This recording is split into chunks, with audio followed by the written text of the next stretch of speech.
Welcome viewers. நாம் இன்றைக்கி dispatch பண்ண போகிற மெட்டீரியல் பற்றி பார்க்கலாம். இன்றைக்கி டேட் வந்து 22/2/2025 சாட்டர்டே அன்னைக்கு. இன்றைக்காக நம்ம என்னென்ன பொருள்லாம் டிஸ்பேச் பண்ண போகிறோம் அப்படின்றத நம்ம பார்க்கலாம். இது பாருங்கள், கார்லாண்ட் மேக்கிங்காக இது ஆரஞ்சு கலர் கனகாம்பரம் பூ கட்டுற மாதிரி இருக்கும்.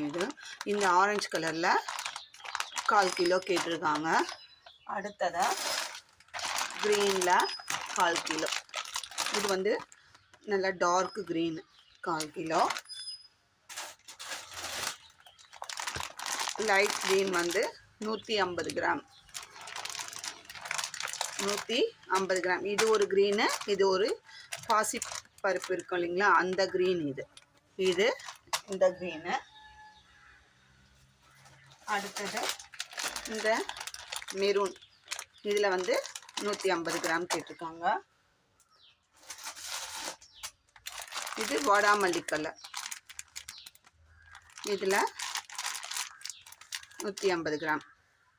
இது கூடயே ரெட் கலரில் 150 கிராம். இந்த ஆரஞ்சு வந்து 100 கிராம் கேட்டிருக்காங்க. இது தனியாக கொடுங்க அப்படின்னு சொல்லி, இந்த கலரில் கொஞ்சம் கொடுங்க அப்படின்னு சொல்லி கேட்டிருக்காங்க. அதையும் நம்ம அனுப்புகிறோம். அது கூட இந்த ஆஃப் ஒயிட், இது வந்து ஆஃப் ஒயிட், இது 1/4 கிலோ.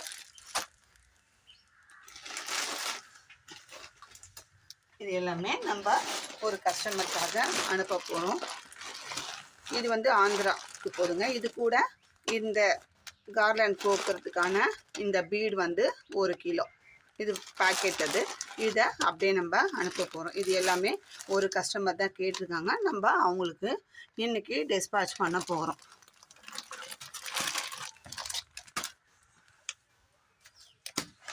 அடுத்ததாக இந்த பீடு, இது வந்து 1/2 கிலோ பேக்கெட்டுங்க. 1/2 கிலோ பேக்கெட் ஒன்று.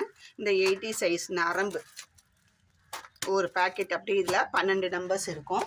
அது இந்த ஆரஞ்சு கலர் இந்த பீட்ஸ் நல்லா கிளிட்டரிங்காக இருக்கும். இந்த பீட்ஸ் இது வந்து 1/2 கிலோ பேக்கெட்டு தாங்க. அதுக்கப்புறம் இந்த 6 சைஸில் பிளாக்ல 1 கிலோ கேட்டிருக்காங்க. இது வந்து கிறிஸ்டல் பீட்ஸு 6 சைஸில் 1 கிலோ. இது வந்து நான் கடையிலேருந்து வாங்கும்போது நம்மளுக்கு கவர் வந்து கொஞ்சம் அப்படி எடுத்து வச்சு பழசாக இருக்கும். உள்ளுக்குள்ளே பீட்ஸ் வந்து நல்லா கிளிட்டரிங்காக இருக்கும். இது பிரித்தா திருப்பி பேக் பண்ணணும் அப்படின்றதுக்காக வேண்டி நான் இதை பிரிக்கலை. பாருங்கள், பார்க்கும்போதே தெரியும் அந்த கிளிட்டரிங்கு. Black colour. இது வந்து 6 சைஸில் 1 கிலோ. ஒயிட், இது வந்து 1/2 கிலோ. இது வந்து 8 சைஸில் ஒயிட்டில் 1/2 கிலோ. இது வந்து ஸ்கொயர் டைமண்ட் பீட்ஸு 1 கிலோ. நரம்பில் போடுறதுங்களா, ப்ளூ, ராயல் ப்ளூவில் 1 கிலோ. இது எல்லாமே ஒரு கஸ்டமருக்காக தான் நம்ம அனுப்ப போகிறோம். இது வந்து ஹேண்ட்பேக் போடுற மெட்டீரியல். இது எல்லாமே இப்போ செகண்ட் ஒன் காட்டினது. இந்த மெட்டீரியல் எல்லாமே ஹேண்ட்பேக் போடுற மெட்டீரியல். அதுக்காக இது ஒரு கஸ்டமருக்கு நம்ம அனுப்ப போகிறோம். இதையுமே நம்ம இன்றைக்கி தான் டிஸ்பேச் பண்ண போகிறோம்.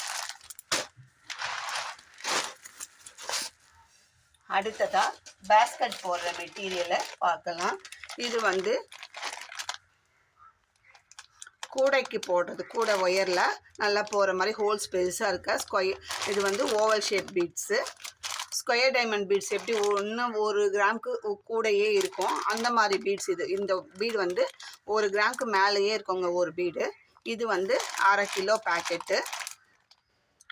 Dark green. இது வந்து பிங்க், பேபி பிங்க். அடுத்தது ரெட். ஸ்கொயர் டைமண்ட் பீட்ஸில் 1/4 கிலோ ஒயிட்டு கேட்டிருக்காங்க. ஆம்லா பீட்ஸில் மெரூன் கலர் வந்து 1/2 கிலோ கேட்டிருக்காங்க. அது கூடயே வந்து இந்த ரோஜாப்பூ பாசியில் இது 1/2 கிலோ க்ரீன்லேயும் 1/4 கிலோ ஒயிட்லேயும் கேட்டிருக்காங்க. இது 1/4 கிலோ. இது வந்து ப்ளூ கலர், இது ஒரு ப்ளூ கலர். அவங்க சாம்பிள் இமேஜ் வந்து நமக்கு ஸ்க்ரீன்ஷாட் எடுத்து நான் ஏற்கனவே போட்டிருக்கேம்மா, அந்த பேகுக்கு பத்தலை அப்படின்னு சொல்லி சொன்னாங்க. அந்த பேகுக்கு போடுறதுக்காக இந்த கலரை 1/4 கிலோ. இது கூடயே இந்த மல்டி கலர் பீட்ஸு, இது வந்து 1/2 கிலோங்க பேக் பண்ணி வச்சுருக்கோம். மல்டி கலர், இதுவுமே ஒயரில் போடுற, இப்போ இருக்கிறது எல்லாமே ஒயரில் போடுற பீட்ஸு. இது கூட இது வந்து 10 சைஸு,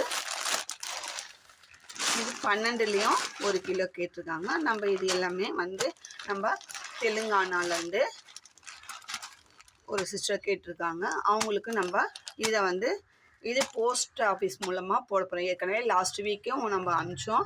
அவங்களுக்கு போய் சேர்ந்துட்டு மெட்டீரியல்லாம் பார்த்துட்டு, போன வாட்டி அந்த பட்டர்ஃப்ளை பிராண்ட் ஒயர்ஸு கூட கொஞ்சம் பீட்ஸ் எல்லாம் அனுப்பிச்சோம். அவங்களுக்கு ரொம்ப பிடிச்சி போய் இப்போ செகண்ட் ஆர்டராக நம்மளுக்கு இந்த வீக்குக்கு கொடுத்துருக்காங்க. இது இன்றைக்கி போட போகிறோம். இது வந்து போஸ்ட் ஆஃபீஸ் மூலமாக போட போகிறோம், கொரியர் மூலமாக போட போகிறது இல்லை, போஸ்டரில் போட போகிறோம். இது மாதிரி ஹேண்ட் கிராஃப்ட்டுக்கு தேவையான எல்லா மெட்டீரியலுமே உங்களுக்கு நம்மக்கிட்ட கிடைக்கும். உங்களுக்கு தேவைன்ற பட்சத்தில் ஸ்க்ரீனில் தெரிகிற என்னோடய நம்பருக்கு காண்டாக்ட் பண்ணி இந்த மெட்டீரியல் வேணும் அப்படின்னு சொல்லி சொன்னிங்கன்னா, நம்ம வந்து நம்மக்கிட்ட இருந்ததுன்னா இப்போ இவங்க கேட்ட பீட்ஸ் எல்லாம் வந்து என்கிட்ட இருந்தது. அந்த ஃப்ளவர்லாம் மட்டும் நான் அரேஞ்ச் பண்ணி தான் வாங்கி கொடுத்தேன். நான் வந்து ஆர்டர் போட்டு வாங்கி தான் கொடுக்குறேன். இப்போ இந்த மெட்டீரியல்ஸ் பொறுத்த வரைக்கும் நம்ம ஸ்டாக் பண்ணி தான் வச்சுருக்கோம். ஒவ்வொரு பீட்ஸ்லேயும் 2 கிலோ 5 கிலோ அப்படின்னு நம்ம மூவிங்கை பொறுத்து நம்ம ஸ்டாக் பண்ணி தான் வச்சுருக்கோம். அந்த பீட்ஸை வந்து நம்ம இப்போ வந்து எனக்கு நேற்று மதியம் தான் கேட்டாங்க. என்கிட்ட இருக்கிறது இது எல்லாமே அனுப்பி விட்றோம். இன்னும் வந்து ஃபிஷ் ஒயர் கேட்டாங்க. அது இப்போதைக்கு இல்லைம்மா, நெக்ஸ்ட் வீக் தான் கிடைக்கும். சரி, பீட்ஸ் வரைக்கும் அனுப்புங்க, நான் ஒர்க் பண்ணினே இருக்கேன். அடுத்த ஆர்டரில் எனக்கு ஃபிஷ் ஒயர்லாம் கொஞ்சம் வாங்கி கொடுங்க அப்படின்னு சொல்லியிருக்காங்க. நம்ம அதை அடுத்த வாரம் அனுப்பும்போது உங்களுக்கு அதுவும் ஒரு வியூவாக நான் காமிக்கிறேன். அடுத்து இப்போ வந்து நான் வந்து நம்ம சேனலில் கிடைக்காத பொருளே கிடையாதுன்னா, நாங்கள் அலைஞ்சு திரிஞ்சு தான் வாங்குகிறோம். ஒன்றும் அது வந்து இங்கே உட்காந்து மேஜிக் பண்ணி நான் வர வச்சு கொடுக்கல. நானும் போயிட்டு கடையாக அலைஞ்சி இப்போது ஒரு பீட்ஸ் வேணும்னா எல்லாருமே வந்து ஆன்லைனில் கூகுளில் சர்ச் பண்ணி பார்க்குறாங்க. யாரும் ஒன்றும் பார்க்காம இல்லை, வேறு சேனலில் பார்க்குறாங்க, ஆன்லைனில் வந்து பார்க்குறாங்க. அதை வச்சு நம்மளுக்கு ஸ்க்ரீன்ஷாட் எடுத்து அனுப்புகிறாங்க. இப்போ ஒரு கஸ்டமர்னால் அவங்க 4 பேர்கிட்டையுமே வாங்குவாங்க. எங்கே சீப்பாக இருக்குது, எங்கே இதுவாக இருக்குது சொல்லி வாங்குவாங்க. ஒரு சிலர்லாம் வந்து அதெல்லாம் பார்க்காம நம்ம இவங்கக்கிட்ட வாங்குகிறோம், ₹1 லாபமோ நஷ்டமோ நம்ம இவங்கக்கிட்ட தான் வாங்கணுன்ற கஸ்டமரும் இருக்காங்க. அந்த மாதிரி கஸ்டமர்ஸும் இருக்காங்க. இல்லைன்னா அவங்களோட அதெல்லாம் வந்து அவங்கவுங்களோட சூழ்நிலைகள். ஒருத்தர் வந்து எங்கே ₹10 கம்மியாக கிடைக்குது, இப்போ நெல்லிக்காய் மணியா எங்கே ₹10 கிடைக்குது, கம்மியாக கிடைக்குது, அங்கே வாங்குவோம் அப்படின்லாம் நினைக்கிறவங்களும் இருக்காங்க. நம்ம வந்து எந்த மெட்டீரியல் வேணும் அப்படின்னு சொல்லி ஸ்க்ரீன்ஷாட் எடுத்து அனுப்புங்க அப்படின்னு சொல்லி நம்ம சொல்கிறதுக்கு எனக்கு வந்து நம்ம இப்போ நெல்லிக்காய் மணிலேயே வந்து ஃபர்ஸ்ட் குவாலிட்டியும் இருக்குது, செகண்ட் குவாலிட்டியும் இருக்குது. இல்லைன்னு சொல்லவே முடியாதுங்க, இருக்குது. சரிங்களா? நம்ம வந்து எந்த மணி அவங்க அனுப்புகிற வந்து சாம்பிள் அனுப்புறது வந்து ஒரு சிலர் வந்து அக்யூரேட்டாக வேணும்ன்ட்டு போஸ்டல் கவரில் 4 பீட்ஸை போட்டு அனுப்புகிறாங்க. அந்த மாதிரியும் நம்ம வாங்கி தரோம். ஏன்னா எனக்கு வந்து இதே பீட்ஸு இந்த கலரில் தாங்க வேணும் அப்படின்னு சொல்லி அனுப்புகிறவங்களாம் இருக்காங்க. நான் இப்படி தான் ஒரு வேலை செய்யணும் அப்படின்னா அப்படி தான் செய்கிறவங்களாம் இருக்காங்க. இல்லை பரவாயில்ல, லைட் வேரியேஷன் இருந்தால் பரவாயில்ல, நம்ம செய்கிறோம் அப்படின்றவங்களாம் இருக்காங்க. சரிங்களா? அதனால ஒரு சிலர் வந்து அந்த மாதிரிலாம் சாம்பிள் வச்சு நம்ம அதை வந்து எடுத்துன்னு போய் இதே மாதிரி இது இருக்கா அப்படி பார்த்து அப்படியும் நம்ம வாங்குகிறோம். ஃபோட்டோ அனுப்புகிறாங்க, அதை பார்த்தும் நம்ம வாங்குகிறோம். சரிங்களா? அதனால் நம்ம ஃபோட்டோ வாங்குகிறோம். நம்ம போய் கடையில் பார்த்துட்டு, அம்மா நீங்கள் அனுப்புனது இது தானா, நான் கடையில் இது மாதிரி எடுக்கிறேன், வாங்குகிறேன் அப்படின்னு சொல்லி நம்மளும் அவங்களுக்கு ஃபோட்டோ சென்ட் பண்ணி அதை ஓகேன்னா அதை செலக்ட் பண்ணுறவங்களும் இருக்காங்க. ஒவ்வொருத்தரும் ஒவ்வொரு விதமாக நம்ம கஸ்டமர்ஸு இருக்காங்க. நம்ம அதை வாங்கி தந்துன்னு தான் இருக்கோம். இது வரைக்கும் எந்த விதமான பேட் ஃபீட்பேக்கும் இல்லாமல் நல்லபடியாக நம்மளோட பொருளை கொடுத்துட்டு தான் இருக்கும். அடுத்ததாக குவாலிட்டி பற்றி பேசாதீங்க, நாங்களும் அந்த கடையில் தானே வாங்குகிறோன்னு சொல்கிறாங்க. எல்லாருமே சென்னையில் மோஸ்ட்லி இருக்கிறவங்க எல்லாருமே சென்னையில் தாங்க வாங்குகிறோம். யாரும் வந்து வெளியிலேருந்து வர்றது எங்கேருந்து வர்றதுன்னு இல்லை. அவங்கவுங்க சென்னையில் வாங்குகிறாங்க, கடையில் வாங்குகிறாங்களோ பிளாட்ஃபார்மில் வாங்குகிறாங்களோ அது அவங்கவுங்களோட திறமை, வாங்கி விற்கிறாங்க, அது அவங்கவுங்களோட திறமை. யாரையும் நம்ம தப்பு சொல்ல முடியாது. எங்கே வாங்குறாங்க, ஏது வாங்குறாங்க, சென்னையில் வாங்குறாங்களா, செங்கல்பட்டில் வாங்குறாங்களான்றதுலாம் பேச்சே கிடையாது. குவாலிட்டின்னு அவங்க வாங்குற பொருளுக்கு அவங்க குவாலிட்டி சொல்கிறாங்க. நீ வாங்குற பொருளுக்கு நீ குவாலிட்டியாக இருக்குது, ஆமாம் நான் குவாலிட்டியாக தரேன்னு சொல்லிட்டு போ. உன்னால் அடித்து சொல்ல முடியும்னா சொல்லிட்டு போ. அதை பற்றி உன்னை யாராவது நீ குவாலிட்டி இல்லைன்னு சொல்லாத, நான் மட்டும்தான் குவாலிட்டியான பொருள் விற்கிறேன் அப்படின்னு சொல்கிறோமா? அப்படி கிடையாது. அவங்கவுங்க குழந்தைக்கு அவங்கவுங்க பேர் வைக்கிற மாதிரி அவங்கவுங்க பொருளுக்கு அவங்கவுங்க தரத்தை சொல்லிட்டு விற்றுட்டு போங்க. யார் சொல்ல சொன்னா? குவாலிட்டி இல்லை நீ சொல்லாத, நான் மட்டும்தான் சேனலில் குவாலிட்டி சொல்வேன், நீ சொல்லக்கூடாதுன்னு யாராவது சொன்னாங்களா? யாரையும் டிமாண்ட் பண்ணுறது கிடையாது. அவங்கவுங்க பொருளுக்கு அவங்கவுங்க தரத்தை நிர்ணயிக்கிறதுக்கு ஃபுல் ரைட்ஸ் இருக்குது. சரிங்களா? அதே மாதிரி ஒருத்தர் சொன்னாங்க, 4 பேருக்கு என்னோட ஃபோட்டோ எடுத்ததே தப்புன்னு சொல்கிற நாயே ஒரு கடையில் என்ன அனுமதி இல்லாமல் என் ஃபோட்டோ ஏங்க அப்படியே விளக்கமாக சொன்னாங்களா? ஹரிச்சந்திர மகாராஜா பொண்டாட்டியா பொண்ணான்னு தெரியல, ஃபோட்டோ எடுத்தாங்க. நான் கடைக்குள்ளே போகிறேன், கடை உள்ளேருந்து ஃபோட்டோ எடுக்கிறாங்க, வெளியிலேருந்து எடுத்தாங்களாம் அந்த ஃபோட்டோவை. நான் அதுக்கப்புறமா உங்களுக்கு நான் அதை வெளியிடக்கூடாது அப்படின்றதுனால தான் நான் நீங்கள் வேணாமா இதை சைபரில் இது வேணாம் விட்டுடுங்க இதோட அப்படின்னு சொன்னதால நான் அந்த ஃபோட்டோவை அப்படியே வச்சிருக்கேன். மற்றபடி வெளியிடக்கூடாது அப்படின்றதுலாம் கிடையாது. நான் கடை உள்ளேருந்து ஃபோட்டோ எடுத்ததை பச்சை பொய்யா போய் பேசிக்கிட்டு அந்த மாதிரி இருக்காங்க. அவ்வளோ கேவலமான வேலை செஞ்சு கடை வெளியேருந்து நம்ம உள்ளே எடுத்தாங்க. சரிங்க, இன்கேஸ் எடுத்தாங்க, லைவாக எடுத்துருந்தாங்க, நான் தான் குறுக்கில் போயிட்டேன். அதை அப்படியே நீ லைவ் போஸ்ட் பண்ணிட்டு போக வேண்டியது தானே. அதை விட்டுட்டு 4 பேருக்கு நான் சேனல்காரங்க இல்லை 4 பேருக்கு அமிச்ச முந்தானாத்து வீடியோவில் நீயே தான் வாக்குமூலம் கொடுத்துருக்க. 4 பேருக்கு இவங்கெல்லாம் சேனல்காரங்க இல்லை, நான் அனுப்பிச்சது இவங்களுக்கு தான் அமிச்சேன் அவங்களுக்கு தான் அமிச்சேன்னு சொல்லிட்டு நீ சேனல்காரங்களுக்கு அமிச்சா என்ன? உன்னையா சேனலுக்காங்க வெளியால என் ஃபோட்டோவை எதுக்கு அனுப்பணும்? நான் யாருன்னு நீ என்ன தெரிஞ்சுக்க வேண்டிய அவசியம் என்ன இருக்குது சொல்லு? அதுக்கு எதுக்கு அனுப்பிச்சு கேட்ட தொட்டு தானே நான் இந்த கேள்வியை கேட்குறேன். நான் சொல்லுங்க நீங்களே வியூவர்ஸ் ஆகிய நீங்களே சொல்லுங்கள். என் ஃபோட்டோவை அனுப்பிச்சு 4 பேர்கிட்ட அனுப்பி இது மாதிரி இவங்க தானா ஸ்ரீலக்ஷ்மி சேனல் வச்சுருக்கோங்க, இவங்க தானான்னு கேட்ட தொட்டு தான் நான் என் ஃபோட்டோவை நீ அமுச்சு ஏன் எனக்கு மற்றவங்ககிட்ட ஏன் விசாரிக்கிறேன்னு நான் கேட்டேன். அது தப்பா? நீ எதுக்கு அனுப்பிச்ச? உனக்கு ஏன் அந்த வேலைக்காரி முடிஞ்ச வேலை? நான் யாரனா இருந்துட்டு போகிறேன், என்னை பற்றி தெரிஞ்சுக்க வேண்டிய அவசியம் உனக்கு என்ன இருக்குது? நீ அனுப்பிச்ச தொட்டு தானே சொன்னேன். நான் இதில் வேற இப்போ எல்லாரையும் ட்விஸ்ட் பண்ணி விட்றாங்களாம்மா. நான் சேனல்காரங்கன்னு சொன்னேன்னா 4 சேனல்காரங்களுக்கு அனுப்பிச்சேன், 4 பேர்த்துக்கு அனுப்பிச்சாங்கன்னு தான் சொன்னேன், 4 சேனல்காரங்க அனுப்பிச்சாங்கன்னு சொல்ல. அதில் சொன்னவங்கள உனக்கானவங்களாம் என்னங்க, அவங்க ஒரு இப்படியும் பேசுகிறவங்க அப்படியும் பேசுகிறவங்களாம் இருக்காங்க. எனக்கு சொன்னாங்க, ஏன்பா இது மாதிரி உன் ஃபோட்டோவை அனுப்பி கேட்குறா, நீ உஷாராயிருன்னு என்னை சொன்ன தொட்டு தான் நான் அதை சொன்னேன். இது மாதிரி என்னை கேட்டாங்க, நான் எனக்கு தெரியாதுன்னு நான் சொல்லிட்டேன், நீங்கள் அந்த கடைக்கே போகாதீங்கன்னு சொன்னாங்க. என்ன நீங்கள் போகாதீங்க, அந்த கடையில் இருக்கிறவங்க ஃபோட்டோ எடுக்கிறாங்க, அந்த கடையில் ஃபோட்டோ எடுக்க அலோ பண்ணுறாங்க, நீ உஷாராக இருந்துக்கப்பா, நீ அந்த கடைக்கு போகாதேன்னு சொன்ன தொட்டு தான் நான் அதை சேனலில் சொன்னேன்.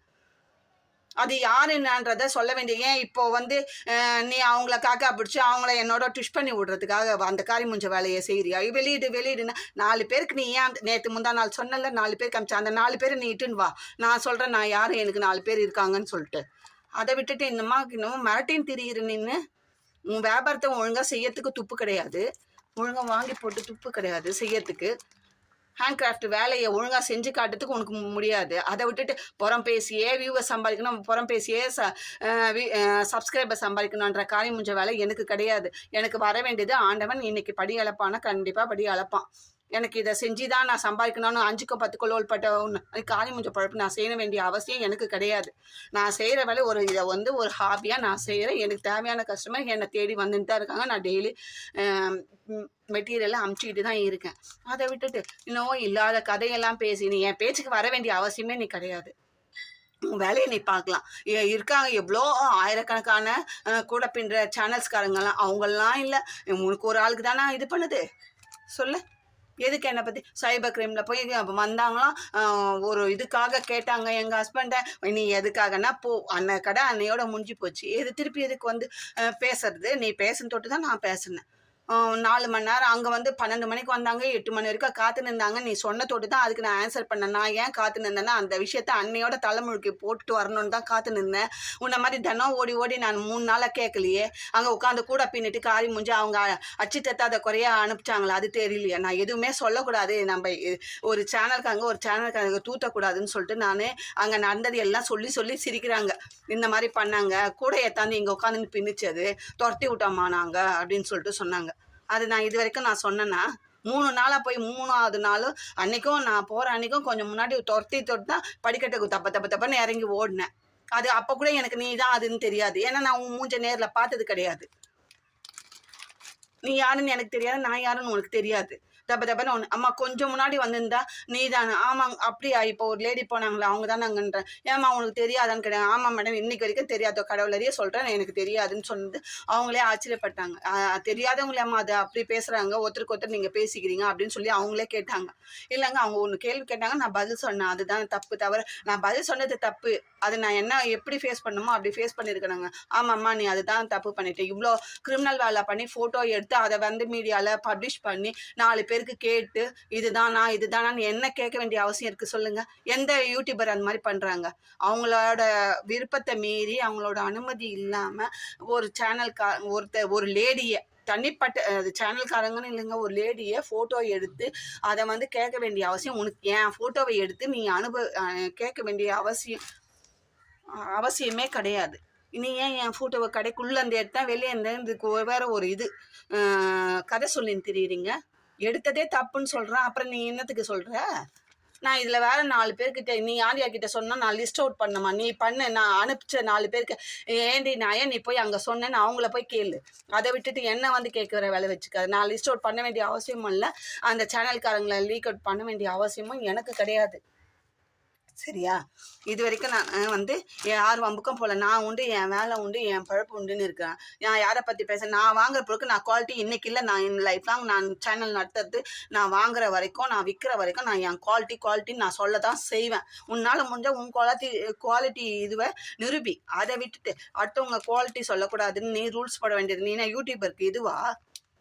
அதே மாதிரி கூட போடுறது நான் எந்த சேனலில் பார்த்தினாலும் நாங்கள் யார் ஒன்றாலும் எது ஒன்றாலும் போடுவோம். உங்களுக்கு போடுறது சேனல்காரங்களே அப்செட் பண்ணல. நீ என்ன நடுவில் நாட்டாமல் அவங்கள பார்த்து போகிறாங்க, இவங்கள பார்த்து போகிறாங்க, நீ என்ன நாட்டாமல் பண்ணின்னு தெரியுது. உன்னை பார்த்து யாரும் போட முடியாது, அது வேற விஷயம். ஒருத்தர் ஒரு கூட போட்டாங்கன்னு சொல்லுங்க, நீ சொல்லி கொடுக்குற தெளிவை வச்சு ஒருத்தர் இந்த கூட போட்டாங்கன்னு சொல்லுங்க, அதுக்கு பொழுஷு கிடையாது. நீ வந்து பேசுகிறீங்க, என்னை பற்றி பேச வேண்டிய அவசியம் என்ன இருக்குது? ஏன் என் ஃபோட்டோவை அனுப்பிச்சது தப்போ இதுவோ? அவங்க 4 பேர் வரணும், 4 பேர் வரணும்னா நீ 4 பேர்கிட்ட சொன்னேன்னு நேற்று வாக்குமூலம் கொடுத்தப்பாரு. அந்த 4 பேரை கூட்டிகிட்டு வா. இவங்ககிட்ட தான் நான் அனுப்பிச்சேன், இவங்கள மீறி இன்னும் யார் 4 பேருன்ட்டு நான் அப்போ காட்டுறேன். அதை விட்டுட்டு நீ கதை பேசிக்கின்னு தினம் ஒரு பொருளை பேசிக்கின்னு நீ தானே ஹரிச்சந்திரன் பண்டாட்டியா இல்லை ஹரிச்சந்திரன் பொண்ணா? எல்லாரும் அவங்கவுங்க சேனல் அவங்கவுங்க உண்மையை பேசுகிறாங்க. அவங்கவுங்க மனசாட்சிக்கு தெரியும் உண்மை பேசுகிறாங்களா அப்புறம் பேசுகிறாங்க. அடுத்தவங்கள பேசி நான் சப்ஸ்கிரைபர்ஸோ வியூவர்ஸோ சம்பாதிக்கணுன்ற அவசியம் எனக்கு கிடையவே கிடையாது. உன்ன மாதிரி வேறு வேலை இல்லாமல் பொழப்பெடுத்து போய் நாங்கள் பண்ணலை. இதுவே ஃபஸ்ட்டு வந்து லாஸ்ட்டாக இருக்கட்டும் என்னை பற்றி பேசுறது. இதுக்கு மேலே என்னை பற்றி பேசுனா அதோட கேவலமான வேலை எதுனா இருக்கலாம், செய்யலாம். நீ அடுத்தவங்களை பேசி சம்பாதிக்கணும்னா உனக்கு வேறு கதி கிடையாது. நீ அப்படி தான் சம்பாதிக்கணும், சம்பாதிச்சுட்டு போ. அதை பற்றி அது நீ பேசுறது என்னை எந்த விதத்துலையும் பாதிக்காது. நான் பாட்டுக்கு என் மலையை பார்த்து நாய் குலைச்சிக்கிட்டே இருக்கட்டும், குலைச்சி அதுக்காக வாய் எப்போ அடங்கட்டும் அப்படின்னு சொல்லிட்டு நான் பாட்டுக்கு போயினே இருப்பேன். இப்போ இது எதுக்கு நான் இந்த ரிப்ளை கொடுக்குறேன்னா 4 பேர் சொன்னேன். 4 சேனல்காரங்கன்னு நான் சொல்லலை, 4 பேருக்கு அனுப்பிச்சாங்க. அதில் 4 பேரில் எனக்கு ஒருத்தர் தான் வந்து சொன்னேன். எனக்கு வந்து அவங்க வந்து அந்த டைமில் என்கிட்ட நல்லா பேசி நல்லா பழகிருந்தாங்க. அவங்க வந்து சொன்னாங்க, ஏன்பா உன்னை இது மாதிரி ஃபோட்டோ எடுத்திருக்கா, நீ வந்து உஷாராக இருந்துக்கோ, அந்த கடைக்கு போவாதன்னு சொன்னாங்க. அதை நான் வெளிப்படுத்தினேன், அவ்வளோதானே. தவிர இந்த மாதிரி உன்ன மாதிரி கேவலமாக ஒருத்தரை ஃபோட்டோ எடுத்து அவங்களான்ட்டு எதுக்கு என்னத்துக்கு அந்த காரி முடிஞ்ச வேலை உனக்கு? என் ஃபோட்டோவை எனக்கு அனுப்பிச்சு அதுக்கு பதில் சொல்லிடு நாயை. அதை விட்டுட்டு நீ வந்து டைலாக் பேசின்னு தெரியுற. நான் தான் மகாராணி, ஹரிச்சந்திர மகாராணி. அடுத்தவங்களாம் போய் பேசுகிறாங்க, பொருளை பேசுகிறாங்க. நீ யாரும் போய் பேசுங்க. நான் வாங்குற பொருளுக்கு நான் தரத்தை சொல்கிறேன். உன்னால் முடிஞ்சால் சொல்லி வில்லு. அதுக்கு வழி இல்லை. நீ போய் எங்கன்னா டூப்ளிகேட்டை வாங்கி வந்து விற்றினா அதுக்கு நாங்கள் பொறுப்பு கிடையாது. நாங்கள் வாங்குகிற கடை, நாங்கள் வாங்குகிற கம்பெனி, நாங்கள் வாங்குகிற மெட்டீரியலுக்கு இது இப்படி இருக்குது, இதோட இப்போ இது ஒரு தரங்க, இது லோ குவாலிட்டினா இதோட தரம் இதுதான், இது ஹை குவாலிட்டினா இதோட தரம் அதுதான். நாங்கள் வாங்குகிற அந்தந்த குவாலிட்டிக்கு அந்தந்த தரத்தை நாங்கள் சொல்ல தான் செய்வேன். நான் வீடியோவில் ஒவ்வொரு வீடியோவில் நான் சொல்ல தான் செய்வேன். அந்த கம்பெனிக்காரங்களே அப்செட் பண்ணும்போது நீ யார், எனக்கு உன்னை பற்றிலாம் நான் கேர் பண்ண வேண்டிய அவசியமே கிடையாது. இதோட முடிச்சுட்டு உன் வேலை எது, உன் பொழப்பு எதுன்னு பார்க்குற வேலையை பாரு. அதை விட்டுட்டு நீ இதை பண்ண அதை பண்ணலாம் இந்த சிண்டு முடிஞ்சு விடுற வேலையெல்லாம் வச்சுக்கினீங்கன்னா அப்புறம் அசிங்கமாக ஆகிடும். அவ்வளோதான். இந்த வீடியோ உங்களுக்கு பிடிச்சிருந்தா லைக் பண்ணுங்கள், ஷேர் பண்ணுங்கள், மறக்காமல் சப்ஸ்கிரைப் பண்ணி பாருங்கள். இந்த மாதிரி புறம் பேசுகிற சில ஜென்மங்கள் இருந்துக்கிட்டே தான் இருக்குது. அதனால் நம்ம அதை பற்றி கேர் பண்ணாமல் நம்ம வியூவர்ஸ் சப்ஸ்கிரைபர்ஸ் இவங்க வந்து இதை பேசுகிறாங்க அதை பேசுகிறாங்கன்னு தயவு செஞ்சு என்னோட நாலேஜுக்கு கொண்டு வராதிங்க. பேசுகிறவங்க அதை தான் அன்றைக்கும் சொல்கிறது இன்றைக்கும் சொல்கிறது, பேசுவார் பேசட்டும், தூட்டட்டும் போகட்டும் கண்ணனுக்கு அப்படின்ற பாலிசியில் நம்ம பாட்டுக்கு நம்ம அடுத்த ஸ்டெப்பு நம்ம போயிட்டே இருப்போம். பேசுகிற நாய் பேசிக்கிட்டே இருக்கட்டும், குலைக்கிற நாய் குலைச்சிக்கிட்டே இருக்கட்டும். அதை பற்றி நம்ம கேர் பண்ண வேணாம், நம்ம பொழப்ப பார்க்கலாம். உங்களுக்கு ஆர்டர்ஸ் வேணும்னா நீங்கள் ஸ்க்ரீனில் தெரிகிற நம்பருக்கு எனக்கு வாட்ஸ்அப் இமேஜ் அனுப்பிச்சு நீங்கள் மெட்டீரியலை பர்ச்சேஸ் பண்ணிக்கோங்க. Thank you.